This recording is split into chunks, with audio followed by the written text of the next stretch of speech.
क्योंकि पार्टी में तो सभी विधायक मंत्री पद के दावेदार हैं, किसको चुनेंगे? उपेंद्र कुशवाहा। चिराग पासवान अपनी पार्टी के दोनों मंत्री संजय पासवान और संजय सिंह को दोबारा मौका दे सकते हैं। इसके अलावा हो सकता है कि राजीव तिवारी जो सीनियर नेता हैं लोक जनशक्ति पार्टी के, उनको संजय सिंह की जगह पर जगह मिल सकती है, क्योंकि अभी विवादों में आ गए हैं संजय सिंह बहुत ज़्यादा। तो जोर लगा रहे हैं राजीव तिवारी। अब देखिए चिराग पासवान पर निर्भर करेगा। इसके अलावा जीतन राम मांझी की पार्टी से एक मंत्री बनना तय है, संतोष मांझी जो उनके बेटे हैं। और अब सबकी नज़र 6 मई पर टिकी है, जब यह साफ हो जाएगा कि सम्राट चौधरी की टीम में किन किन चेहरों को जगह मिलती है और किन्हें इंतजार करना पड़ता है। बीजेपी जेडीयू से कौन कौन बनेंगे मंत्री, सम्राट कैबिनेट का कब होगा विस्तार, जाने सब कुछ इस डिबेट में। नमस्कार, आप देख रहे हैं सिटी पोस्ट लाइव, मैं हूं सृष्टि राज। बिहार में संभावित कैबिनेट विस्तार को लेकर सियासी सरगर्मी तेज हो गई है। सूत्रों के मुताबिक 6 मई को मुख्यमंत्री सम्राट चौधरी अपने मंत्रिमंडल का विस्तार कर सकते हैं।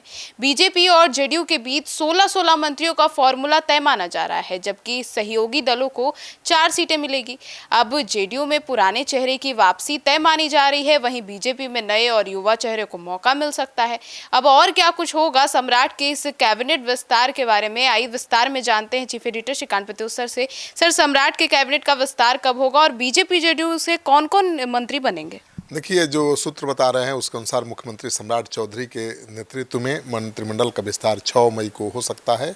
और इस संभावित विस्तार को लेकर सियासी हलचल तेज हो गई है और मंत्रियों के नामों पर चर्चा भी शुरू होने लगी है। और सूत्रों के अनुसार एनडीए सरकार में मंत्रियों के बंटवारे का फार्मूला पहले जो था वही है। बीजेपी और जेडीयू को 16-16 मंत्रियों का कोटा मिलेगा और इसमें बीजेपी कोटे से मुख्यमंत्री समेत 16 मंत्री होंगे और जेडीयू कोटे से 2 डिप्टी सीएम समेत 16 मंत्री शामिल होंगे। सहयोगी दल एलजेपी और आरएलएम और हम पार्टी को एक सीटें मिलेंगी। एलजेपी को 2 और हम पार्टी को 1 और उपेंद्र कुशवाहा की पार्टी को 1। तो यही गणित होगा। सर, तो जेडीयू से कौन कौन मंत्री बनेंगे? देखिए, जेडीयू में बड़े बदलाव की उम्मीद बहुत कम है, लेकिन फिर भी बदलाव होगा, क्योंकि जेडीयू का कोटा इस बार पूरा किया जाएगा। तो 3-4 नए मंत्री शामिल हो सकते हैं और पुराने मंत्री तो रहेंगे ही। नीतीश कुमार के नेतृत्व में ज़्यादातर पुराने चेहरों को दोबारा मौका दिया जा सकता है। विजय चौधरी और विजेंद्र यादव पहले से डिप्टी सीएम हैं। श्रवण कुमार, लेसी सिंह, अशोक चौधरी, जमा खान मंत्री बनेंगे और नए में विनय कुमार चौधरी मंत्री बन सकते हैं, शीला मंडल बन सकती हैं, सुनील कुमार फिर से मंत्री बन सकते हैं, मदन सहनी मंत्री बन सकते हैं। रत्नेश सदा का भी नाम है, लेकिन अभी विवाद में घिर गए हैं, तो हो सकता है कि उनका पता कट जाए।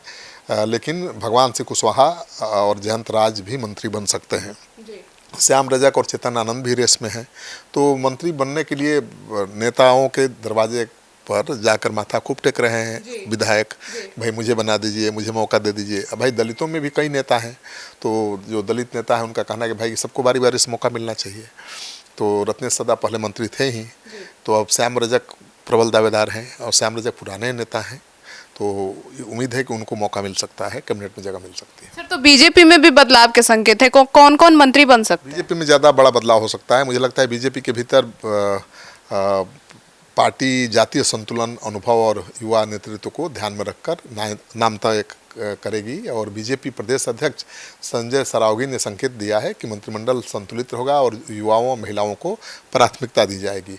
उन्होंने संगठन में भी युवाओं महिलाओं को प्राथमिकता दी है। तो मंगल पांडे, विजय सिन्हा, रामकृपाल यादव, श्रेयसी सिंह, लखिंद्र पासवान, रमा निषाद, प्रमोद कुमार चंद्रवंशी, अरुण शंकर प्रसाद, संजय सिंह टाइगर, संगीता कुमारी, मिथिलेश तिवारी और नीतीश मिश्रा में से कोई एक ब्राह्मण भी मंत्री बन सकता है। तो कई नाम चर्चा में है, देखिए क्या होता है। सर, तो एलजेपी, आरएलएम और हम से कौन मंत्री बनेंगे? देखिए, एनडीए के सहयोगी दलों में भी बड़े बदलाव की संभावना कम है। आरएलएम से दीपक प्रकाश को फिर से मंत्री बनाए जाने की चर्चा है। हालांकि बीजेपी ने जिस सीट से भेजना था बीजेपी को, दीपक प्रकाश को, उस सीट को बीजेपी ने अपने नेता को दे दिया है। तो ये भी चर्चा है कि आखिर मंत्री बनाए जाने के बाद विधान परिषद कैसे जाएंगे दीपक प्रकाश। तो थोड़ा संशय बना हुआ है, लेकिन मुझे नहीं लगता है कि उपेंद्र कुशवाहा को बीजेपी नाराज करेगी। तो उनके बेटे को पहले मंत्री बनाया था, इस बार नहीं बनाएगी तो खराब मैसेज जा सकता है, उपेंद्र कुशवाहा नाराज हो सकते हैं, तो उनको फिर से मौका मिल सकता है। अगर नहीं मिला तो पत्नी बनेंगी, क्योंकि पार्टी में तो सभी विधायक मंत्री पद के दावेदार हैं, किसको चुनेंगे उपेंद्र कुशवाहा। चिराग पासवान अपनी पार्टी के दोनों मंत्री संजय पासवान और संजय सिंह को दोबारा मौका दे सकते हैं।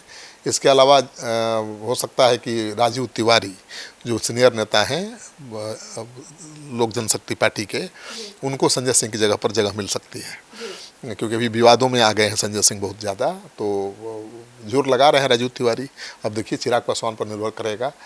इसके अलावा जीतन राम मांझी की पार्टी से एक मंत्री बनना तय है, संतोष मांझी जो उनके बेटे हैं। और अब सबकी नज़र 6 मई पर टिकी है, जब यह साफ हो जाएगा कि सम्राट चौधरी की टीम में किन किन चेहरों को जगह मिलती है और किन्हें इंतजार करना पड़ता है। तो सुना आपने, तो अब बस इंतजार है सम्राट कैबिनेट के विस्तार का। आपकी क्या राय है, ज़रूर बताइएगा। धन्यवाद।